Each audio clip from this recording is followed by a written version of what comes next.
సింగపూర్లో ఉన్న సెంటోసా పార్క్కి వెళ్ళాలంటే ఇక్కడున్న కేబుల్ కార్ నుంచే పైనకు వెళ్ళాలి. నేను లాస్ట్ బ్లాగ్లో చూపించిన కేబుల్ కార్ వేరే అండ్ ఇదొక వేరే టైప్ ఆఫ్ కేబుల్ కార్. మీకు ఆ రెండిట్లో ఏది నచ్చింది అనేది కమెంట్స్లో చెప్పేయండి. ఎంత టెక్నాలజీ అంటే సింగపూర్లో 100 టైమ్స్ ఫాస్ట్ ఉన్నారు. అసలు ఎంత బాగుందంటే అంత బాగుంది. నాకు చాలా కొత్తగా అనిపించింది. ఎక్స్ప్లోర్ చేస్తున్నప్పుడు ఎవ్రీథింగ్ కూడా నాకు న్యూగా అనిపించింది. కొత్తగా నేర్చుకున్నాము. చాలా హైట్ నుంచి అయితే తీసుకెళ్తున్నారు. ప్రాణాలు గడగడలాడుతున్నాయి సార్ అన్నట్టు ఉంది. బట్ చాలా థ్రిల్లింగ్గా ఉంది. మంచిగా ఎంజాయ్ చేసాం మేమైతే.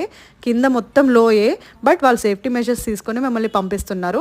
చూసారు కదా, టవర్సే చాలా హైట్లో ఉన్నాయి. బట్ మేము టవర్స్ కంటే కూడా ఇంకా పైనకి వెళ్తున్నాము. అంత హైట్లో ఉన్నాం ప్రెజెంట్ అయితే. ఫైనల్లీ రీచ్ అయిపోయామన్నమాట. సెంటోసాలో 1 ఫుల్ డే వ్లాగ్ మన ఛానల్లో అయితే పెట్టాను. ఇప్పుడే వెళ్ళి చూసేయండి. ఇంకా చాలా షాపింగ్ కూడా చేశాను. షాపింగ్ వ్లాగ్స్ కూడా ప్రీవియస్ వీడియోస్ నేను అన్నీ పెట్టాను. చూడకపోతే ఇప్పుడే వెళ్ళి చూసేయండి. And do subscribe guys.